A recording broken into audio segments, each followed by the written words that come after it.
Biotechnology का next lecture है general technique of plant tissue culture, पादप उत्तक संवर्धन की सामान्य तकनीक। ठीक है, तो सबसे पहले आपको ये पता होना चाहिए कि पादप उत्तक संवर्धन या प्लांट टिश्यू कल्चर क्या होता है। तो जितनी भी पादप कोशिकाएं होती हैं, प्लांट सेल्स जो हैं, उनमें टोटीपोटेंसी का गुण पाया जाता है या पूर्ण शक्तता का गुण पाया जाता है। अब ये टोटीपोटेंसी या पूर्ण शक्तता क्या है? अभी पौधे की एक कोशिका से हम लोग संपूर्ण पौधे का निर्माण कर सकते हैं। ठीक है, प्लांट की कोई भी एक सेल हम लोग ले लें, उससे हम लोग कंप्लीट प्लांट को रीजनरेट कर सकते हैं। और ये जो गुण है या ये जो लक्षण है, ये क्या कहलाता है? टोटीपोटेंसी या पूर्ण शक्तता कहलाता है। और पादप कोशिकाओं के इसी गुण का उपयोग हम लोग करते हैं किसके अंदर? पादप उत्तक संवर्धन के अंदर। ठीक है, तो हम लोग क्या करते हैं? अभी पौधे से कोई भी एक उत्तक या टिश्यू ले लेते हैं। ठीक है, उसके स्टेम से ले सकते हैं या उसकी रूट से ले सकते हैं या फिर उसके लीफ से ले सकते हैं या फिर कोई अदर पार्ट ले सकते हैं। ठीक है, तो हमें क्या करना है? प्लांट से या पादप से एक उत्तक का टुकड़ा लेना है। ठीक है, टिश्यू का पीस लेना है और उसको हम लोग क्या करते हैं? कृत्रिम माध्यम के ऊपर संवर्धित करते हैं, आर्टिफिशियल मीडियम पर क्या करते हैं? उसको ग्रो करवाते हैं। ठीक है, लैब के अंदर। अब आर्टिफिशियल मीडियम जो है या जो कृत्रिम माध्यम है, ठीक है, इसके अंदर वो सभी न्यूट्रिएंट्स या पोषक पदार्थ उपस्थित होते हैं जो एक पौधे को वृद्धि के लिए चाहिए होते हैं। ठीक है, जो एक प्लांट को अपनी नॉर्मल ग्रोथ के लिए जो भी रिक्वायर्ड न्यूट्रिएंट्स होते हैं, वो किस में उपस्थित होते हैं? कल्चर माध्यम या संवर्धन माध्यम या कल्चर मीडियम के अंदर। ठीक है, तो हम लोग संवर्धन माध्यम के ऊपर क्या करवाते हैं? इसको संवर्धित करते हैं और क्या बनाते हैं? अभी एक नया प्लांट जो है वो विकसित करते हैं। ठीक है, तो बेसिक तकनीक जो है इसकी यही है। अब ये जो प्लांट टिश्यू कल्चर है या पादप उत्तक संवर्धन है, इसके अलग अलग स्टेप्स हैं। तो कौन कौन से स्टेप्स हैं वो हम लोग देख लेते हैं। तो सबसे पहला आपको स्क्रीन के ऊपर दिख रहा होगा सिलेक्शन ऑफ एक्सप्लांट या कर्तोत्तक का चयन।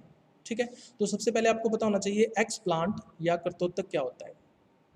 ठीक है, हम लोग पौधे का जो भाग संवर्धित करने के लिए लेते हैं, ठीक है, प्लांट का जो पार्ट हम लोग आर्टिफिशियल मीडियम के ऊपर या कृत्रिम माध्यम के ऊपर संवर्धित करने के लिए प्राप्त करते हैं या लेते हैं, वो क्या कहलाता है? अभी एक्सप्लांट या कर्तोत्तक कहलाता है। जैसे हमने मान लीजिए स्टेम का टुकड़ा ले लिया, तो स्टेम क्या हो जाएगा? उसके लिए एक्सप्लांट या कर्तोत्तक हो जाएगा। लीफ का टुकड़ा ले रहे हैं तो लीफ एक्सप्लांट हो जाएगा। रूट का टुकड़ा ले रहे हैं, पीस ले रहे हैं, तो वो क्या हो जाएगा? वो भी एक्सप्लांट हो जाएगा। ठीक है, तो एक्सप्लांट क्या है? अभी पौधे का वह भाग जिसे माध्यम पर संवर्धित करने के लिए चुना जाता है, क्या कहलाता है? एक्सप्लांट या कर्तोत्तक कहलाता है। और एक्सप्लांट की डेफिनेशन जो है या इसकी परिभाषा जो है वो एग्जाम के अंदर पूछी जाती है, इंपॉर्टेंट चीज़ है।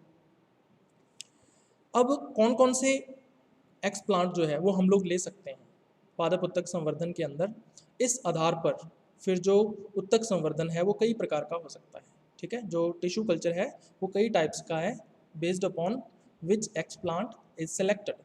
ठीक है, तो डायग्राम के अंदर देख रहा होगा, एक तरफ हम लोग देख रहे हैं एक्सप्लांट कौन सा ले रहे हैं या कर्तोत्तक कौन सा ले रहे हैं, और दूसरा संवर्धन का प्रकार या टाइप ऑफ कल्चर कौन सा हो जाएगा।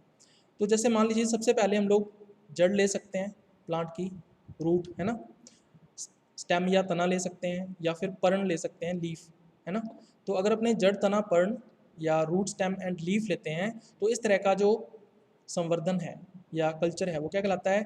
अंग संवर्धन या ऑर्गन कल्चर। ठीक है, अगर हम भ्रूण ले रहे हैं, है ना, एम्ब्रियो ले रहे हैं, सीड के अंदर से, बीज के अंदर से हमने भ्रूण को निकाल लिया है, तो उस भ्रूण को हम लोग अगर संवर्धित कर रहे हैं तो उसको क्या बोलेंगे? भ्रूण संवर्धन या एम्ब्रियो कल्चर। ठीक है, तीसरा कोई एक कोशिका भी हो सकती है ना, हमने पौधे से कोई एक सिंगल कोशिका जो है उसको अलग कर लिया है। ठीक है, और उसका हम लोग कर्तोत्तक के रूप में या एक्सप्लांट के रूप में उपयोग कर रहे हैं, तो इस प्रकार का जो संवर्धन है या कल्चर है वो क्या कहलाता है? कोशिका निलंबन संवर्धन, या इसको बोल देते हैं सेल सस्पेंशन कल्चर। ठीक है, ये अपने सिलेबस में भी है, इसको पढ़ेंगे अपने आगे डिटेल में। उसके बाद हम लोग कैलस भी ले सकते हैं। ठीक है, कैलस क्या होता है? अभी जब अपने एक्सप्लांट को माध्यम के ऊपर रखते हैं, है ना, जो कर्तोत्तक है उसको अपने माध्यम के ऊपर या मीडियम के ऊपर रखते हैं, तो उसमें क्या होता है? कोशिका विभाजन शुरू हो जाता है, सेल डिवीजन स्टार्ट हो जाता है। और इस सेल डिवीजन से एक ग्रुप ऑफ सेल्स बनता है, ठीक है, कोशिकाओं का एक समूह बनता है। कैसा होता है वो? अनियमित होता है या इर्रेगुलर होता है, ठीक है। तो कोशिकाओं के इस अनियमित समूह को हम लोग क्या बोल देते हैं? अभी कैलस बोल देते हैं, ठीक है। कैलस की परिभाषा जरूर पूछी जाती है, ठीक है। तो कैलस क्या है? इर्रेगुलर ग्रुप ऑफ सेल्स या अनडिफरेंशिएटेड ग्रुप ऑफ सेल्स।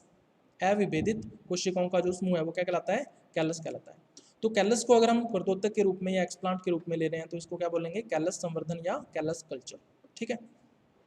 इसके अलावा हम लोग परागकोश ले सकते हैं या एंथर्स ले सकते हैं, ठीक है। तो पौधों के अंदर जो फ्लावर्स हैं या पुष्प हैं उनके अंदर पुंकेसर या स्टामेन्स उपस्थित होते हैं, और स्टामेन के अंदर दो पार्ट होते हैं, एक तो है एंथर और दूसरा उसका फिलामेंट, ठीक है, यानी परागकोश और पुतंतु।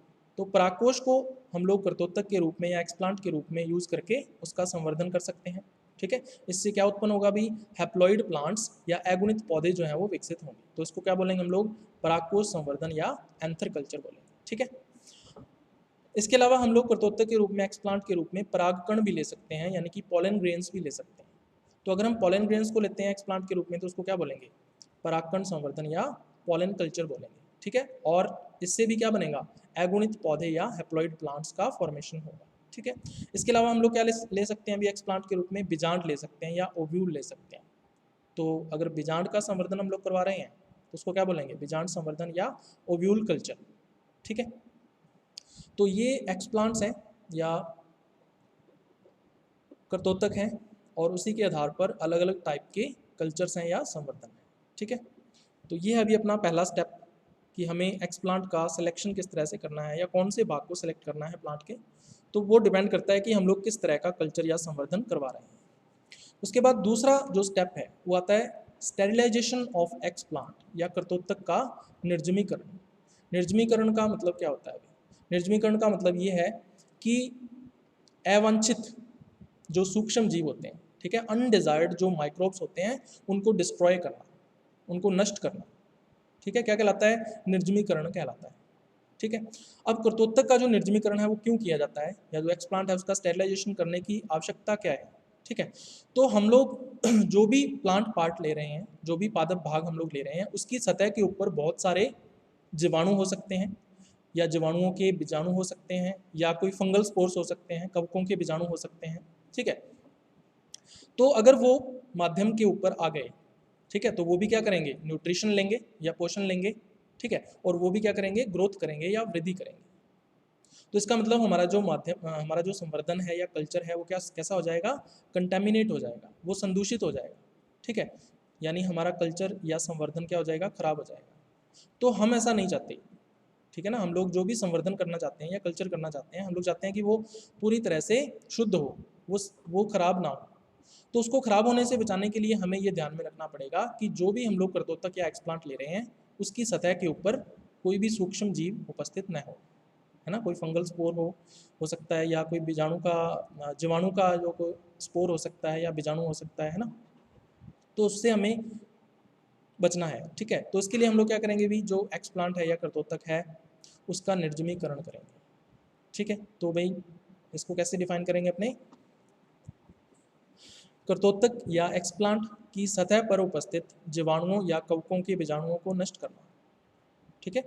एक्सप्लांट की सरफेस पर जो बैक्टीरियल और फंगल स्पोर्स हैं उनको डिस्ट्रॉय करना ही क्या कहलाता है? स्टेरिलाइजेशन ऑफ एक्सप्लांट या कर्तोत्तक का निर्जमीकरण कहलाता है। तो इसके लिए हम लोग अलग अलग केमिकल्स यूज़ कर सकते हैं, ठीक है। अलग अलग रसायन जो हैं उनका उपयोग जो है वो हम लोग इसके लिए करते हैं, और इन रसायनों की जो मात्रा है ना, वो निश्चित होती है। अगर हम बहुत ज़्यादा मात्रा इनकी यूज़ करेंगे तो हमारा जो एक्सप्लांट है या कर्तोत्तक है वो नष्ट हो सकता है। तो इनकी जो सांद्रता हमें लेनी है या मात्रा लेनी है वो स्पेसिफिक होनी चाहिए, ठीक है। तो ये कौन कौन से केमिकल्स हैं, इनके नाम आपको पता होने चाहिए। तो जैसा कि सबसे पहले दिख रहा होगा सोडियम हाइपोक्लोराइट, ठीक है, NaOCl। इसकी कितनी मात्रा हमें लेनी है? 1 से लेके 1.4% तक, ठीक है, ये ले सकते हैं। दूसरा कौन सा हम लोग ले सकते हैं निर्जमी कारक? कैल्शियम हाइपोक्लोराइट, ठीक है, CaOCl की ट्वाइस। ये कितना लेना है? 9 to 10%, 9 से 10% ले सकते हैं। तीसरा हाइड्रोजन परऑक्साइड H2O2, कितना ले सकते हैं ये 10 से 12% ले सकते हैं। चौथा कौन सा है सिल्वर नाइट्रेट AgNO3 कितना ले सकते हैं 1% ले सकते हैं।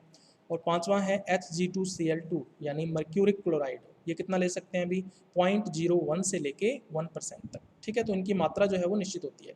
तो इन 5 निर्जमी कारकों में से कोई भी एक हम लोग यूज़ कर सकते हैं किसके लिए सतही निर्जमीकरण के लिए या सरफेस स्टेरलाइजेशन के लिए किसके एक्सप्लांट या कृतोत्तक। ठीक है, तो ये है अभी दूसरा स्टेप। चलिए उसके बाद तीसरा स्टेप यहाँ पे आता है स्टेरलाइजेशन ऑफ ग्लास वेयर्स, जो कांच के बर्तन हैं उनका निर्जमीकरण जो है। ठीक है, अब हम लोग जो भी संवर्धन करवाएंगे या जो भी कल्चर करवाएंगे वो किस में करवाना पड़ेगा हमें कांच के बर्तनों में करवाना पड़ेगा। ठीक है, ग्लास वेयर्स में करवाना पड़ेगा।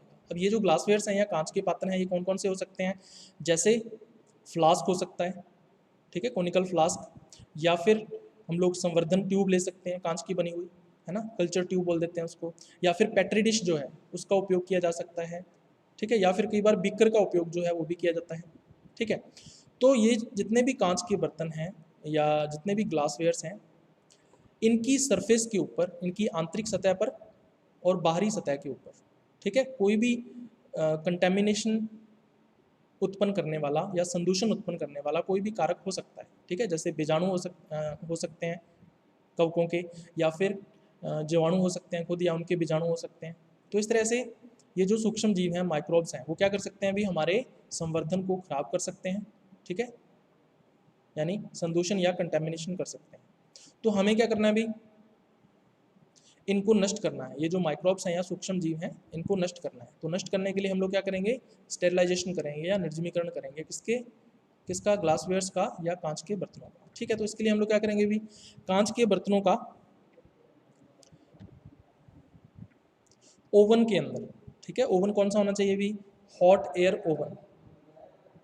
ठीक है, या ना इसको क्या बोल देते हैं गर्म हवा ओवन। ठीक है, हॉट एयर ओवन के अंदर हम लोग क्या करते हैं अभी शुष्क हवा के द्वारा, शुष्क गर्म हवा के द्वारा निर्जमीकरण करते हैं। ठीक है, ड्राई एंड हॉट एयर के द्वारा क्या करते हैं स्टेरिलाइजेशन करते हैं या निर्जमीकरण करते हैं। ठीक है, तो इसके लिए हम लोग ओवन का उपयोग करेंगे। तो ओवन जो है वो इस तरह से हो सकता है, हॉट एयर ओवन जो है वो अपनी लैब के अंदर भी पड़ा हुआ है।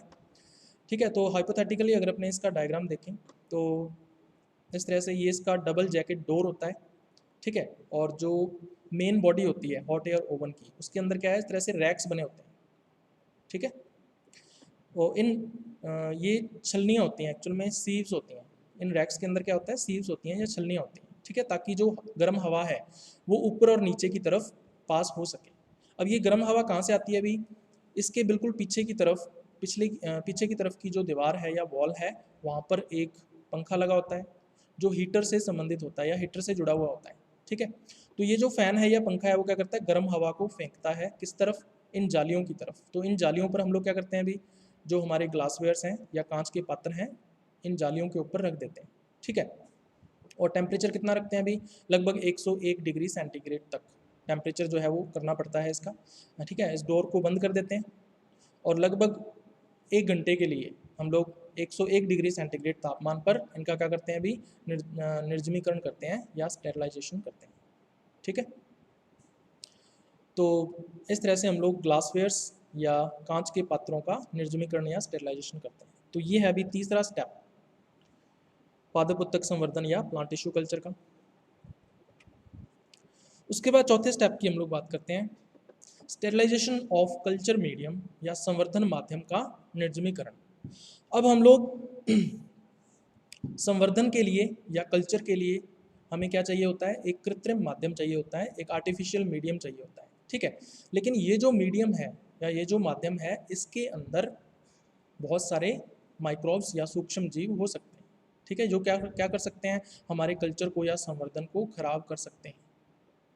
ठीक है, उसको संदूषित कर सकते हैं या कंटेमिनेट कर सकते हैं। तो इससे बचने के लिए हम लोग हमें क्या करना पड़ेगा संवर्धन माध्यम का या कल्चर मीडियम का स्टेरिलाइजेशन या निर्जमीकरण करना पड़ेगा। ठीक है, तो इसके लिए हम लोग कौन से उपकरण का उपयोग करते हैं। ठीक है, तो ये उपकरण है अभी ऑटोक्लेव।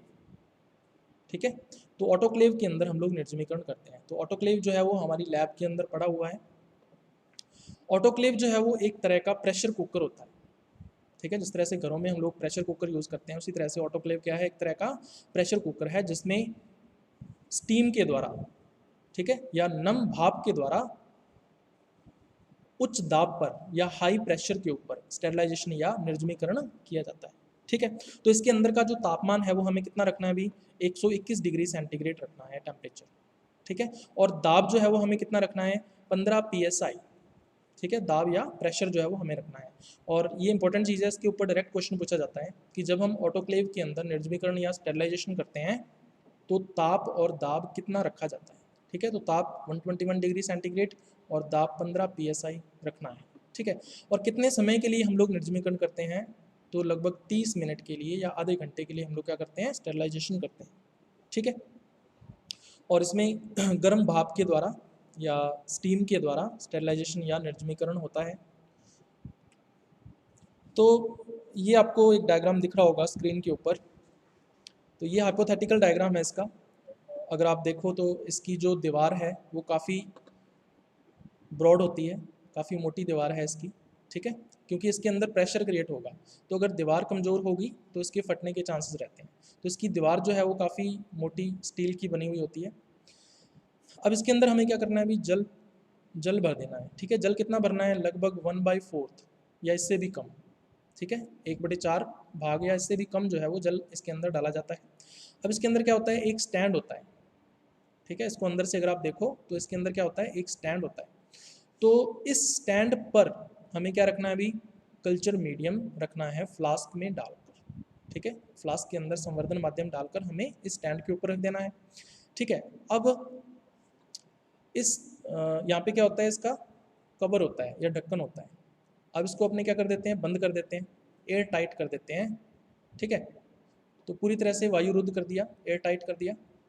और उसके बाद फिर ये होता है इसका प्लग, इलेक्ट्रिसिटी सप्लाई करने के लिए। तो इसको अपने ऑन कर देते हैं प्लग लगा के, और इसको ऑन कर दिया। ऑन करने से होगा क्या, भी ये जो गर्म है, ये जो वाटर है या जो जल है, ये क्या क्या करेगा, गर्म होगा। गर्म होने से क्या होगा, ये भाप में परिवर्तित होगा। ठीक है, और ये वाला जो खाली एरिया है या एम्प्टी एरिया है, यहाँ पर भाप जो है वो पहुँच जाएगी। ठीक है, अब क्या क्या होगा, भी जैसे जैसे जल जो है अपनी द्रव अवस्था से भाप अवस्था में परिवर्तित होता जाएगा, वैसे वैसे जो प्रेशर है या दाब है वो बढ़ता जाएगा। ठीक है, क्योंकि यहाँ पर जो स्पेस है या जगह है वो फिक्स है, वो बढ़ नहीं रही। लेकिन जो भाप की मात्रा है वो लगातार क्या हो रही है, बढ़ रही है, जैसे जैसे हम लोग गर्म कर रहे हैं। तो दाब बढ़ रहा है और तापमान जो है वो भी बढ़ेगा, क्योंकि जल को हम लोग लगातार क्या कर रहे हैं, गर्म कर रहे हैं। तो तापमान भी बढ़ रहा है और दाब भी बढ़ रहा है। अब तापमान कितना है और दाब कितना है, ये हमें कौन बताता है, अभी दाब के बारे में हमें पता चलता है प्रेशर मीटर से या दाब मापी से। ठीक है, जो कि कहाँ लगा रहता है, ऑटोक्लेव के ऊपर की तरफ लगा रहता है। ठीक है, तो ये देख सकते हो आप कभी भी। उसके बाद टेम्परेचर रेगुलेटर, जो कि तापमान को नियंत्रित करने का काम करता है, ये हमें बताता है कि तापमान जो है वो कितना हो गया है इसके अंदर। ठीक है, और ये क्या है, अभी स्टीम आउटलेट है ना, जैसे प्रेशर कुकर जो है उसके ऊपर सीटी लगी होती है, उसी तरह से ये क्या है, एक तरह की सीटी है या स्टीम आउटलेट है। तो जैसे ही प्रेशर 15 psi से बढ़ेगा तो हम लोग क्या करेंगे, इसको थोड़ा सा ऊपर उठा देंगे। तो जैसे इसको ऊपर उठाएंगे तो यहाँ से जो भाप है ना, वो निकलना शुरू कर देगी, और इसका जो प्रेशर है इसके अंदर का या दाब जो है वो नियंत्रित हो जाएगा। ठीक है, तो ये है अभी ऑटोक्लेव और इसके काम करने का तरीका। तो इससे होगा क्या, अभी हाई प्रेशर और हाई टेम्परेचर, उच्च दाब और उच्च ताप द्वारा इस माध्यम के अंदर जितने भी माइक्रोब्स या सूक्ष्म जीव उपस्थित हैं वो क्या हो जाएंगे, डिस्ट्रॉय हो जाएंगे या नष्ट हो जाएंगे। ठीक है, तो ये है अभी अपना 4th स्टेप।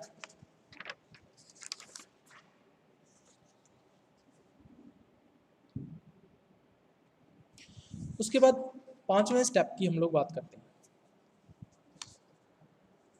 5वां स्टेप कौन सा है, अभी माध्यम व कर्तोत्तक का स्थानांतरण, या इसको बोल देते हैं pouring and inoculation of medium. ठीक है, तो हम लोग क्या करते हैं, अभी इस स्टेप के लिए एक उपकरण का यूज़ करते हैं जिसको बोलते हैं laminar air flow cabinet, LAF cabinet भी बोल देते हैं या लैमिनार एयर फ्लो कैबिनेट भी बोल देते हैं इसको, ठीक है। तो ये अपनी लैब के अंदर पड़ा हुआ है, देख लेना आप लोग। तो हम लोग इस कैबिनेट का उपयोग करते हैं। इस कैबिनेट के अंदर का जो वातावरण है वो पूरी तरह से कैसा होता है, निर्जमित होता है या स्टेरिलाइज्ड होता है, ठीक है। तो संदूषण या कंटेमिनेशन के चांसेस इस कैबिनेट के अंदर बहुत ही कम रहते हैं, ठीक है। तो हम लोग इस वातावरण के अंदर पोरिंग एंड इनोकुलेशन यानी कि माध्यम व कर्तोत्तक का जो स्थानांतरण है वो कर सकते हैं आसानी से, ठीक है। चलिए, अब ये जो LAF कैबिनेट है इसके अंदर का एनवायरनमेंट जो है वो निर्जमित किस प्रकार से होता है, तो ये आपको पता होना चाहिए। तो LAF में क्या होता है अभी, UV लाइट की सुविधा होती है ना। UV प्रकाश जो है या पराबैंगनी जो प्रकाश है उसकी सुविधा होती है, और हमें पता है कि जो UV लाइट है वो क्या कर सकती है, अभी जो माइक्रोब्स हैं या सूक्ष्म जीव हैं उनको नष्ट कर सकती है, ठीक है। तो हम लोग क्या करते हैं अभी, इस LAF कैबिनेट को उपयोग करने से पहले 15 मिनट तक, है ना, 15 मिनट्स तक हम लोग क्या करते हैं, UV लाइट को ऑन कर देते हैं, ठीक है। UV लाइट को ऑन कर दिया तो ऑन करने से क्या होगा, इस कैबिनेट के अंदर का जो वातावरण है या जो एनवायरनमेंट है वो पूरी तरह से क्या हो जाएगा, निर्जमित हो जाएगा, ठीक है, कंप्लीटली स्टेरलाइज हो जाएगा, ठीक है। स्टेरलाइज हो गया। अब हम क्या करेंगे, इस UV लाइट को ऑफ कर देंगे, ठीक है। उपयोग करने से पहले, LAF कैबिनेट को उपयोग करने से पहले UV लाइट को ऑफ करना पड़ता है। क्यों? क्योंकि ये जो UV लाइट है या UV प्रकाश है ये कैसा होता है, कार्सिनोजेनिक होता है, ठीक है। इसका मतलब ये कैंसर कॉज कर सकता है, स्किन का कैंसर, ठीक है। तो हमारे लिए ये हार्मफुल है, इसलिए हमें UV लाइट के प्रकाश में बैठकर कभी भी कार्य नहीं करना है LAF कैबिनेट में। तो हमने 15 मिनट तक UV लाइट को ऑन रखा, और जिससे क्या होगा, LAF का जो आंतरिक वातावरण है, जो इंटरनल एनवायरनमेंट है वो स्टेरलाइज हो जाता है, ठीक है। तो एक तो ये है। दूसरा, इसके अंदर LAF कैबिनेट के अंदर एक विशेष प्रकार का फिल्टर पाया जाता है, ठीक है। और इस फिल्टर का नाम क्या है अभी, HEPA फिल्टर, ठीक है। और HEPA फिल्टर जो है इसके ऊपर क्वेश्चन जरूर आता है, आपसे ये पूछा जा सकता है कि LAF कैबिनेट में जो फिल्टर पाया जाता है उसका नाम क्या है, तो क्या बताओगे, HEPA फिल्टर। आपसे पूछा जा सकता है कि जो HEPA है इसकी फुल फॉर्म क्या है, पूरा नाम क्या है, तो आप लोग क्या बताओगे, हाई एफिशिएंसी पार्टिकुलेट एयर, ठीक है। तो ये फुल फॉर्म आपको ध्यान में रखनी है, इसका पूरा नाम जो है वो पूछा जा सकता है, ठीक है। अब ये जो HEPA फिल्टर है, ठीक है, इसमें से क्या गुजरता है, अभी वायु गुजरती है, ठीक है। HEPA फिल्टर कहाँ लगा रहता है, जो LAF कैबिनेट है उसके पीछे की तरफ लगा रहता है, ठीक है। अपनी लैब में ये पड़ा हुआ है, देख लेना आके।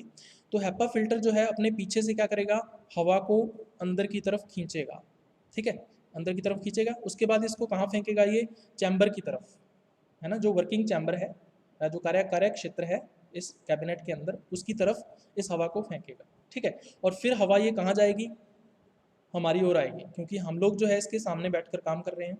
तो हवा जो है या वायु जो है वो कैबिनेट के अंदर से हमारी ओर यानी कि बाहर की तरफ निकल रही है, ठीक है। तो इसका फ़ायदा क्या होगा, अभी हमारी तरफ से कोई भी माइक्रोब या सूक्ष्म जीव LAF कैबिनेट के अंदर प्रवेश नहीं कर सकता, क्योंकि हवा जो है वो हमारी ओर बह रही है इसके अंदर से, ठीक है। तो ये चीज़ आपको ध्यान में रखनी है, ये इंपॉर्टेंट चीज़ है। तो वायु या एयर जो है वो HEPA फिल्टर से होकर गुजरती है, ठीक है। अब HEPA फिल्टर जो है इस वायु का क्या करता है, इस एयर के साथ क्या करता है, तो वो मैं आपको बता दूं। सबसे पहले ये पता होना चाहिए कि जो छिद्र आकार है ना, जो पोर साइज है किसका, HEPA फिल्टर का, इसके ऊपर क्वेश्चन जरूर पूछा जाता है, इंपॉर्टेंट चीज़ है अभी। 0.3 माइक्रोमीटर, ठीक है, इसका छिद्र आकार या पोर साइज होता है। और कई बार क्या होता है, लिखा होता है 0.22 माइक्रोमीटर, तो दोनों ही सही है। 0.3 माइक्रोमीटर भी लिख सकते हो और 0.22 माइक्रोमीटर भी लिख सकते हो। ये दोनों के दोनों ऑप्शन एक साथ कभी आपको देखने को नहीं मिलेंगे, ठीक है, इन दोनों में से कोई एक ही होगा। तो 0.3 माइक्रोमीटर भी सही है और 0.22 माइक्रोमीटर भी सही है, ये इसका छिद्राकार या पोर साइज होता है।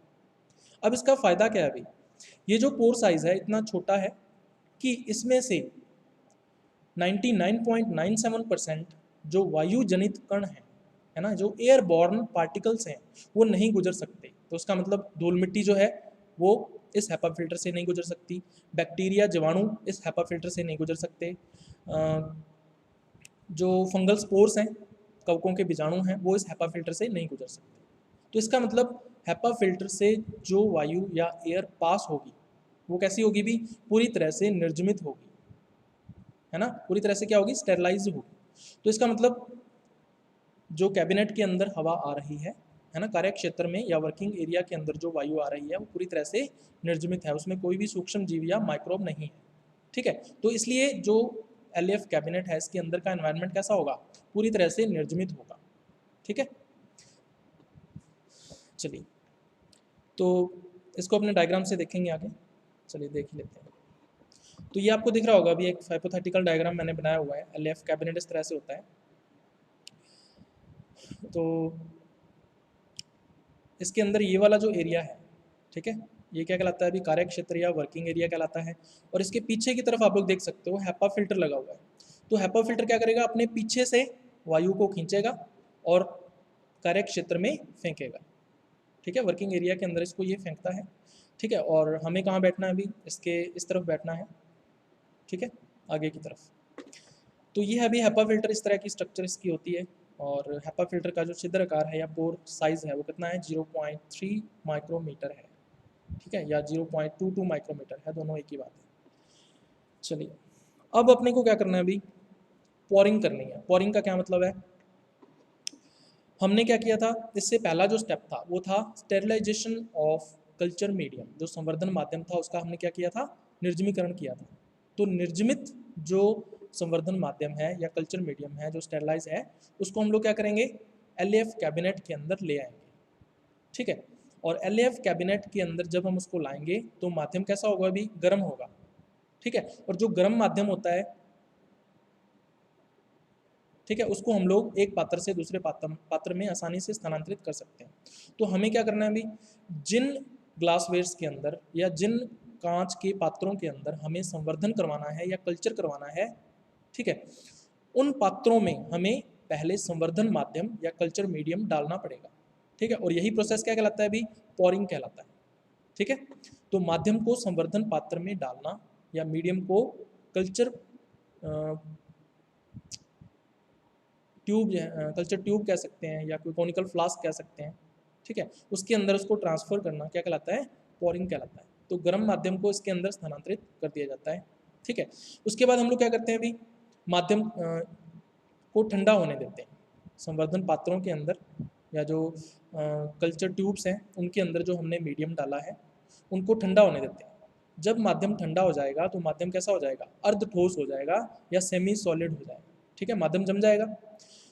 जमने के बाद फिर हमारा जो नेक्स्ट स्टेप रहेगा वो रहेगा इनोकुलेशन।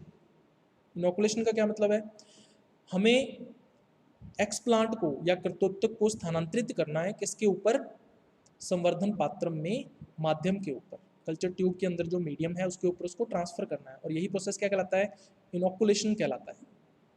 ठीक है, तो कर्तोत्तक को संवर्धन पात्र में माध्यम पर स्थानांतरित करना, यानी एक्सप्लांट को कल्चर ट्यूब में मीडियम पर ट्रांसफर करना ही क्या कहलाता है, इनोकुलेशन कहलाता है। ठीक है, तो ये इंपॉर्टेंट स्टेप्स हैं। तो ये था अभी अपना 5वां स्टेप या 5th स्टेप। उसके बाद नेक्स्ट स्टेप देखते हैं, इंक्यूबेशन या ऊष्मायन। तो ये सबसे इंपॉर्टेंट स्टेप है अभी। जब हम कर्तोत्तक को या एक्सप्लांट को माध्यम पर या मीडियम के ऊपर स्थानांतरित कर देते हैं, उसके बाद क्या करते हैं, जो कल्चर ट्यूब है या संवर्धन पात्र है उसको हम लोग ताप, प्रकाश और आर्द्रता की अनुकूलित मात्रा देते हैं। ठीक है, टेम्परेचर, लाइट एंड ह्यूमिडिटी की कंट्रोल्ड या अडेप्टेबल जो अमाउंट है वो प्रोवाइड करवाते हैं या उपलब्ध करवाते हैं, ताकि जो कर्तोत्तक है या एक्सप्लांट है वो आसानी से और बहुत जल्दी किसमें परिवर्तित हो सके, पौधे के अंदर या प्लांट के अंदर डेवलप हो सके।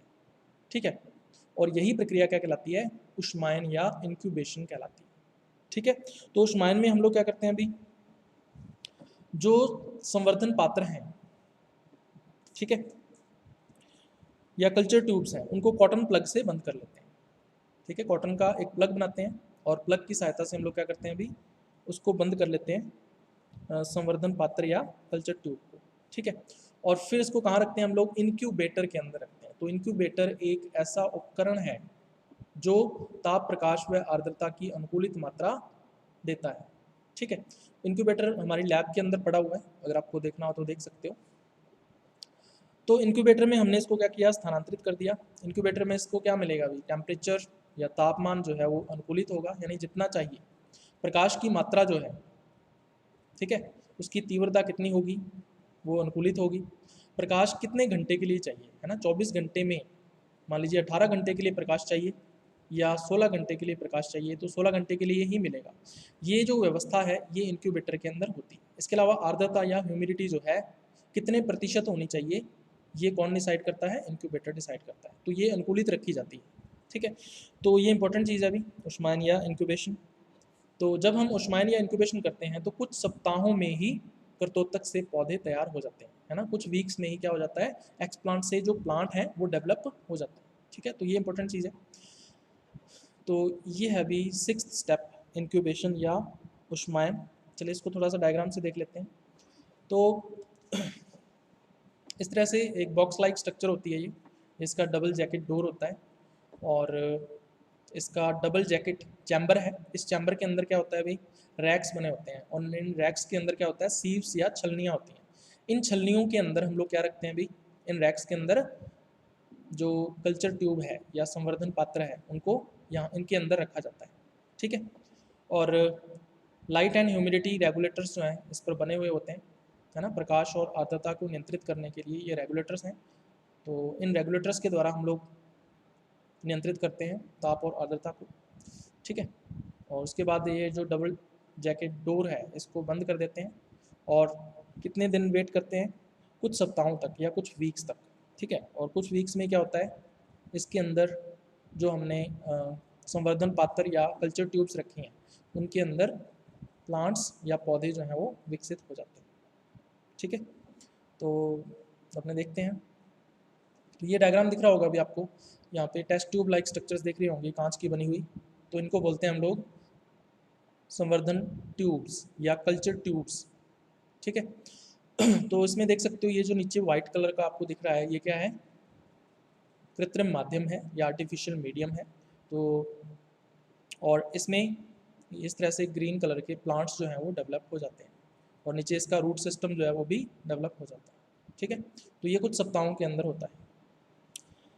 चलिए उसके बाद नेक्स्ट जो स्टेप है, 7वां स्टेप, वो है हार्डनिंग एंड एक्लेमेटाइजेशन। ठीक है, दृढ़ीकरण व अनुकूलन। अब ये क्या चीज़ होती है, जो लैब है उसका वातावरण या लैब के अंदर जो इंक्यूबेटर है या इंक्यूबेटर के अंदर का जो वातावरण है वो पूरी तरह से कैसा होता है, अनुकूलित होता है। इसका मतलब पौधे 100% अनुकूलित वातावरण में या 100% अडेप्टेबल एनवायरनमेंट के अंदर ग्रो कर रहे होते हैं। ठीक है, लेकिन अगर हम फील्ड की बात करें, खेत की बात करें, तो खेत में जो पौधे हैं, फील्ड के अंदर जो प्लांट्स हैं, वहाँ पर उनको 100% अडेप्टेबल एनवायरनमेंट या 100% अनुकूलित वातावरण अवेलेबल नहीं होता है। ठीक है, तो फील्ड की जो एनवायरमेंटल कंडीशंस हैं या खेत की जो वातावरणीय दशाएं हैं वो कैसी हैं, प्रतिकूल हैं। ठीक है, जबकि जो लैब के अंदर इंक्यूबेटर का एनवायरनमेंट है वो पूरी तरह से कैसा है, अनुकूलित है या अडेप्टेबल है। ठीक है, अगर हम इंक्यूबेटर से पौधे को निकालकर डायरेक्ट फील्ड में मृदा के अंदर या सॉइल के अंदर उसको इस्टेब्लिश करते हैं या स्थापित करते हैं, ठीक है, तो क्या पौधा जीवित रह जाएगा, नहीं रहेगा। ठीक है, क्यों नहीं रहेगा, क्योंकि 100% अनुकूलित वातावरण से निकलकर प्रतिकूल वातावरण में आना या 100% अडेप्टेबल एनवायरनमेंट से निकलकर अनफेवरेबल एनवायरनमेंट के अंदर एंटर करना जो है वो प्लांट के लिए हार्मफुल होता है या पौधे के लिए खतरनाक होता है। ठीक है, तो हम लोग क्या करते हैं अभी, धीरे धीरे परिवर्तन करते हैं वातावरण का या धीरे धीरे एनवायरनमेंट का चेंज करते हैं। ठीक है, तो धीरे धीरे जो है हम लोग क्या करते हैं, उसको अनुकूलित बनाते हैं पौधे को, जो कि इनक्यूबेटर के अंदर उपस्थित है। उसको सबसे पहले किसमें स्थानांतरित करेंगे, ग्रीन हाउस के अंदर। तो ग्रीन हाउस का जो वातावरण है वो फील्ड के वातावरण की तुलना में कुछ अनुकूलित होता है। ठीक है, तो ग्रीन हाउस में ले आए, ग्रीन हाउस के अंदर कुछ हफ्तों तक या लगभग 15 से 20 दिन तक हम लोग क्या करते हैं, उसको मृदा में स्थापित कर देते हैं गमलों के अंदर। तो जो पौधा है वो उसके अंदर क्या हो जाएगा, अडेप्टेड हो जाएगा या अनुकूलित हो जाएगा 15 से 20 दिनों में। फिर हम 15 से 20 दिनों के बाद ग्रीन हाउस से उसको निकाल के कहाँ लेके जाएंगे, फील्ड की मृदा के अंदर स्थापित कर देंगे। अब ये जो पौधा है वो वहाँ पे सर्वाइव कर सकता है, ठीक है। तो ये जो प्रोसेस है वो क्या कहलाता है, हार्डनिंग कहलाता है या दृढ़ीकरण कहलाता है, ठीक है। तो पौधे को फील्ड के वातावरण के अकॉर्डिंग या फील्ड के एनवायरनमेंट के अकॉर्डिंग अनुकूलित बनाना ही क्या कहलाता है, हार्डनिंग कहलाता है, दृढ़ीकरण कहलाता है, ठीक है। तो पौधा कैसा हो जाएगा, अनुकूलित हो जाएगा या एक्लेमेटाइज हो जाएगा, ठीक है। तो पौधे को इंक्यूबेटर के अनुकूलित वातावरण से हम लोग निकालते हैं, अडेप्टेबल एनवायरनमेंट से हम लोग उसको क्या करते हैं, निकालते हैं और ग्रीन हाउस में स्थानांतरित कर देते हैं। तो ग्रीन हाउस के अंदर थोड़ी बहुत प्रतिकूल परिस्थितियां होती हैं, जो पौधा जो है वो सर्वाइव कर जाता है, ठीक है। तो आप लोग देख सकते हो ये ग्रीन हाउस बना हुआ है और इसमें प्लांट्स जो हैं वो लगे हुए हैं, ठीक है। तो ये आपको सिर्फ समझाने के लिए है। अब 15 से 20 दिनों में पौधे जो हैं वो ग्रीन हाउस के वातावरण में कैसे हो जाते हैं, अनुकूलित हो जाते हैं, है ना। 15 to 20 डेज में जो प्लांट्स हैं वो अडेप्टेड हो जाते हैं ग्रीन हाउस के एनवायरनमेंट में। फिर हम क्या करते हैं, 15 से 20 दिन के बाद खेत की मृदा में इसको स्थानांतरित करेंगे या फील्ड के अंदर जो सॉइल है उसमें इसको स्टैब्लिश कर देंगे, ठीक है। और यहाँ पर कुछ दिनों के अंदर जो प्लांट्स हैं वो पूरी तरह से क्या हो जाएंगे, अडेप्टेड या अनुकूलित हो जाएंगे, ठीक है भाई। तो ये है पूरे का पूरा स्टेप। तो इस तरह से हम लोग उसके बाद उसको फील्ड में या खेत के अंदर उसको एस्टैब्लिश कर देते हैं इन प्लांट्स को, ठीक है। तो ये है अभी पूरे के पूरे 7 स्टेप्स प्लांट टिश्यू कल्चर या पादप उत्तक संवर्धन थे। तो ये था अभी अपना 13th लेक्चर।